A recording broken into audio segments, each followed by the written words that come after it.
മാന്യ പ്രേക്ഷകർക്ക് എൻ്റെ പ്രണാമം. കുറേ കാലങ്ങൾക്ക് മുമ്പ് ബിസിനസ് ലൈൻ എന്ന് പറയുന്ന ഹിന്ദു ന്യൂസ് പേപ്പറിൻ്റെ ഭാഗമായിട്ടുള്ള ബിസിനസ് കാര്യങ്ങൾ വിവരിക്കുന്ന ന്യൂസ് പേപ്പർ ഞാനിങ്ങനെ നിങ്ങളെ കാണിച്ച് വിവരിക്കുകയുണ്ടായി. എനിക്ക് ആ ബിസിനസ് ലൈൻ വായിക്കുമ്പോൾ എനിക്കൊരു അസാധാരണ സംതൃപ്തിയാണ് ഉണ്ടാവുക. വസ്തുതാപരമായിട്ട് ഒരു പാർട്ടിയോടും അവർക്ക് ബന്ധമില്ല, ഒരു തരത്തിലുള്ള മതത്തോടും ബന്ധമില്ല, ഒരു വിഭാഗം കോർപ്പറേറ്റ് മാനേജേഴ്സിനോടും ഒരു MNCയോടും മൾട്ടിനാഷണൽ കമ്പനിയോടും ഒരു ഗവൺമെന്റിനോടും ഒരു മുഖ്യമന്ത്രിയോടും ഒരു പ്രധാനമന്ത്രിയോടും അവർക്ക് വിധേയത്വവുമില്ല, എതിർപ്പുമില്ല. വസ്തുതകൾ മാത്രം പ്രസിദ്ധീകരിക്കുന്ന ബിസിനസ് ലൈനായ സ്ഥിതിക്ക് ബിസിനസ്സുമായി ബന്ധപ്പെട്ട കാര്യങ്ങൾ, അതിനകത്തുള്ള ഓരോ ആർട്ടിക്കിളും ശരിക്കും വായിച്ചു കഴിഞ്ഞാൽ MBAക്കാർക്ക് അന്നന്ന് പഠിപ്പിക്കാനുള്ളതാണ്. ഒരു പുസ്തകവും സിലബസ് കൊടുക്കേണ്ട, ഇത് മാത്രം വായിച്ചാൽ മതി.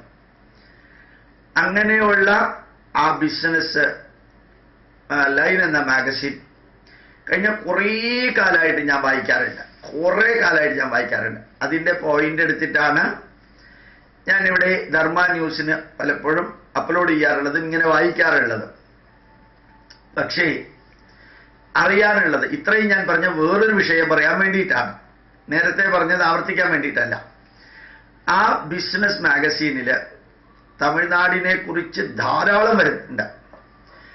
ആന്ധ്രയെക്കുറിച്ചും തെലങ്കാനയെക്കുറിച്ചും മഹാരാഷ്ട്രയെക്കുറിച്ചും കർണാടകത്തെക്കുറിച്ചും AIADMK ജയലളിത ഭരിക്കുന്ന തമിഴ്നാടിലെ ഇൻഡസ്ട്രിയൽ ഗ്രോത്ത്, കോൺഗ്രസ്സുകാർ ഭരിക്കുന്ന ഈ കർണാടകത്തിലെ ഇൻഡസ്ട്രിയൽ ഗ്രോത്ത്, അതുപോലെ തന്നെ ചന്ദ്രബാബു നായിഡു ഭരിക്കുന്ന ആന്ധ്രയിലെയും അപ്പുറത്ത് തെലങ്കാന ഭരണം നടത്തുന്ന പ്രത്യേക രാഷ്ട്രീയ പാർട്ടി തെലങ്കാന കോൺഗ്രസ്, BJP ഭരിക്കുന്ന മഹാരാഷ്ട്ര, BJP ഭരിക്കുന്ന മധ്യപ്രദേശ്, തൃണമൂൽ കോൺഗ്രസ് ഭരിക്കുന്ന ബംഗാള്, നിതീഷ് കുമാർ ഭരിക്കുന്ന ഒറീസ. ശരിക്ക് ഒരു രാഷ്ട്രീയ പാർട്ടിയുടെ മുഖ്യമന്ത്രിയുടെയോ പേരോ ഇതൊന്നും നോക്കാതെ അവിടെ നടക്കുന്ന വൻകിട വ്യവസായ സംരംഭങ്ങൾ, പുതിയ പുതിയ ടെക്നോ പാർക്കുകൾ, പുതിയ കാര്യങ്ങളെല്ലാം ഇതിനകത്ത് വിവരിക്കാറുണ്ട്. കഴിഞ്ഞ മാസം സെപ്റ്റംബർ മാസം 1 മുതൽക്ക് ഈ ഒക്ടോബർ 6 തീയതി വരെയുള്ള പത്രം നോക്കിയാൽ കേരളത്തെക്കുറിച്ച് ഒരു വാർത്തയേ അതിനകത്തുള്ളൂ, ഒരൊറ്റ വാർത്ത. ഒന്ന് പിണറായി വിജയന്റെ ഭാഷാപ്രയോഗം, വീക്ഷണത്തെക്കുറിച്ച്, ഇൻഡസ്ട്രിയെക്കുറിച്ചിട്ടൊന്നുമില്ല. രണ്ടാമത്തേത് എറണാകുളത്തിനടുത്തുള്ള ഒരു ദ്വീപില് ചെമ്മീൻ കൃഷി നടത്തുമ്പോൾ അതിനിടയ്ക്ക് ഫോറിൻ ടൂറിസ്റ്റിനെ കാണിക്കുന്ന ഒരു വാർത്ത. ചെമ്മീൻ കൃഷി ഫെയിലായാലും ഈ ടൂറിസം വികസിപ്പിച്ചാൽ അതിൽ നിന്ന് കുറെ കൂടി പ്രോഫിറ്റ് ഉണ്ടാക്കാം എന്ന് വിവരിക്കുന്ന ഒരു ആർട്ടിക്കിള്.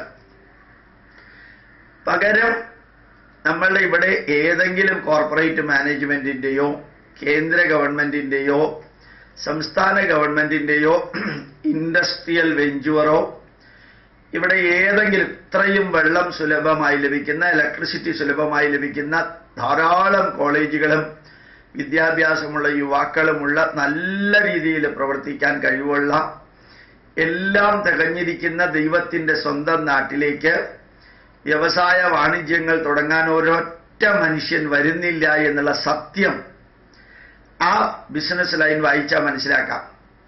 ഇവിടുത്തെ മുഖ്യമന്ത്രിക്ക് വാമനനാണോ മഹാബലിയാണോ എന്ന് പറഞ്ഞുകൊണ്ട് നടക്കാനും, അതുപോലെ തന്നെ വയലിലെ ജോലിക്ക് വരമ്പത്ത് കൂലി കൊടുക്കാൻ ശരിക്ക് ഭ്രാന്തന്മാരായ കുറെ മന്ത്രിമാര്, അവനവൻ അറ്റൻഡ് ചെയ്യാൻ പോകുന്ന ഫംഗ്ഷനിൽ എന്താ ചൊല്ലാൻ പോകുന്നത്, പറയാൻ പോകുന്നത് എന്ന് പോലും തിരിച്ചറിയാത്ത കുറെ മന്ത്രിമാര്, അവർക്ക് ഏതോ ഒന്ന് ഭരിക്കാനിരിക്കണം, കുറെ പ്രഖ്യാപനം, RSSനെ ചീത്ത പറയണം, പിന്നെ വർഗീയതയെക്കുറിച്ച് പറയണം, ഏതിൽ നിന്നെല്ലാം മുതലെടുക്കാൻ സാധിക്കുമോ അതൊക്കെ ചെയ്യണം.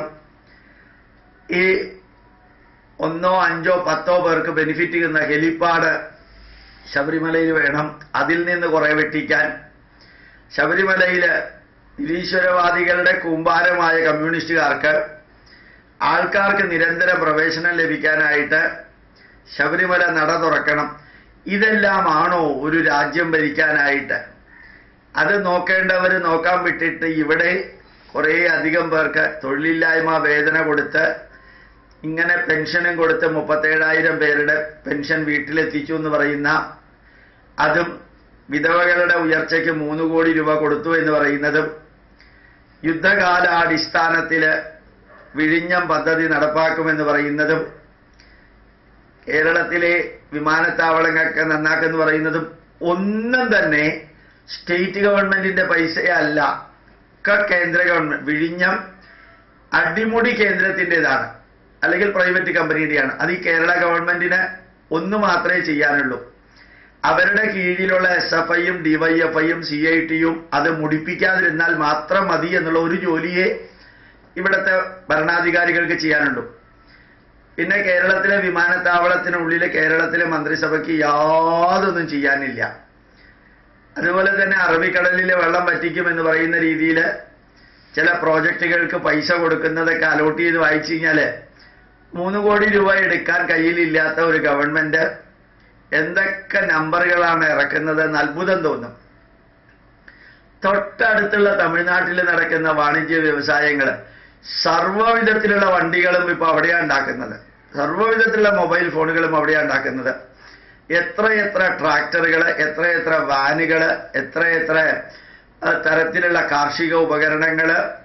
ഇപ്പം നിസ്സാൻ കമ്പനിയുടെ വണ്ടി തമിഴ്നാട്ടിൽ നിന്നാണ് അവർ കയറ്റി അയക്കുന്നത്. ടൊയോട്ടയുടെ വണ്ടി അവിടെ നിന്നാണ് കയറ്റി അയക്കുന്നത്.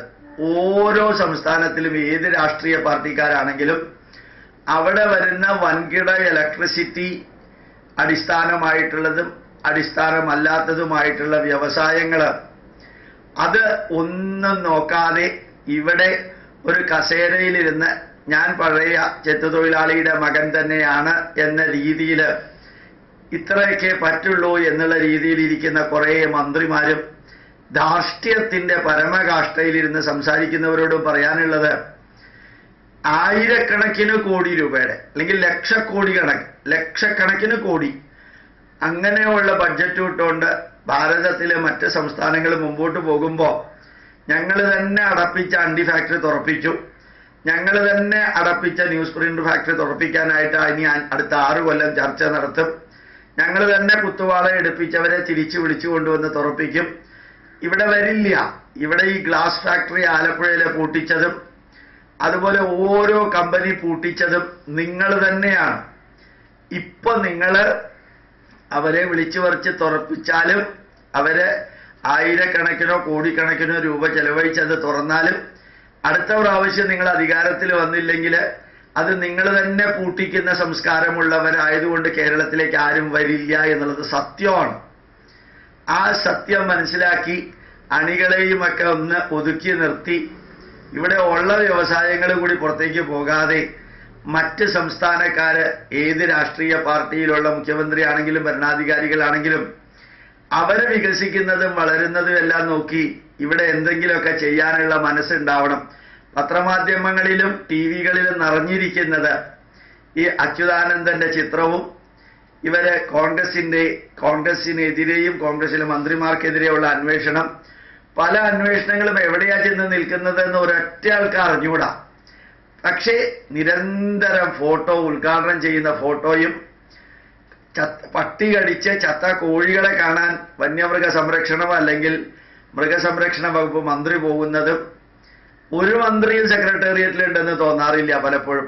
എല്ലാം സന്ദർശനത്തിന് പോകുന്നതും പത്രമാധ്യമങ്ങളിൽ നിറഞ്ഞിരിക്കുന്നതായിട്ടുള്ള കാഴ്ച കാണുമ്പോൾ ഈ നാട്ടിൽ ആരെങ്കിലും വന്നിട്ടൊരു വ്യവസായം തുടങ്ങിക്കോട്ടെ എന്ന് ചോദിക്കോ? സ്വിറ്റ്സർലൻഡിലെ ആൾക്കാർ വരുന്നുണ്ട്, ജർമ്മനിയിലെ വരുന്നുണ്ട്, മുഖ്യമന്ത്രിയുമായിട്ട് ചർച്ച ചെയ്തിട്ട് പിന്നെ എന്താ സംഭവിച്ചത് എന്നുള്ളത് പുറത്ത് പറയാറില്ല. ചർച്ച നടത്താനൊക്കെ വല്ല വിഷമമുണ്ടോ? ശരിക്ക് ഈ നാട്ടിലേക്ക് ആരും വരാതിരിക്കുകയാണ് നല്ലതെന്ന് ജനങ്ങൾക്ക് തോന്നി തുടങ്ങുന്ന ഒരവസ്ഥ. വേണ്ടതിനും വേണ്ടാത്തതിനും ഹർത്താല്, വേണ്ടതിനും വേണ്ടാത്തതിനും ബന്ദ്, നന്മ ചെയ്യുന്നവരെയും വിമർശിക്കുക, എതിർക്കുക, പുച്ഛിക്കുക, അവഹേളിക്കുക. 3.7 കോടി ജനങ്ങളെ കൊന്ന സ്റ്റാലിന്റെ പ്രതിനിധികള് അഹിംസയും സത്യവും ധർമ്മവും പറഞ്ഞുകൊണ്ട് അധികാരത്തിൽ കയറിക്കഴിഞ്ഞിട്ട് വഴിയെ കൂടെ പോകുന്നവരൊക്കെ ഫാസിസ്റ്റ് എന്ന് വിളിച്ച് പുതിയ പുതിയ തിയറി ഉണ്ടാക്കാം. അയാള് ഫാസിസ്റ്റ് എന്ന് പറഞ്ഞു, ഇയാള് ഫാസിസ്റ്റ് അല്ല എന്ന് പറഞ്ഞു. അതാണ് അടുത്ത ഒരു മാസത്തേക്കുള്ള ചർച്ച. ഈ നാടിന്റെ വികസനത്തിന് വേണ്ടി എന്തെങ്കിലും ചെയ്യണമെന്നോ അല്ലെങ്കിൽ ഇതിനെ ഒന്ന് മറ്റ് സംസ്ഥാനങ്ങളെ പോലെ ഉയർത്തണമെന്നോ ഒന്നുമില്ല. കേരളം വളരുന്നുണ്ടെങ്കിൽ ഇവിടെ ഭരിക്കുന്നവരുടെ കഴിവ് കൊണ്ടേ അല്ല, അത് ഇവിടെ ഉള്ള ജനങ്ങള് ഗവൺമെന്റിൽ നിന്ന് ഒന്നും പ്രതീക്ഷിക്കാതെ തന്നെത്താൻ എന്തെങ്കിലുമൊക്കെ ചെയ്യുന്നത് കൊണ്ടും വിദേശത്ത് പ്രവർത്തിക്കുന്നവരുടെ പൈസ ഇവിടേക്ക് വരുന്നത് കൊണ്ടുമാണ്. അല്ലാണ്ട് ഇവിടുത്തെ ഗവൺമെന്റ് ഈ കൊച്ചു കേരളത്തെ വികസിപ്പിക്കാനായിട്ട് രാഷ്ട്രീയ കളരി പയറ്റുകയല്ലാതെ വേറൊന്നും ചെയ്തിട്ടില്ല.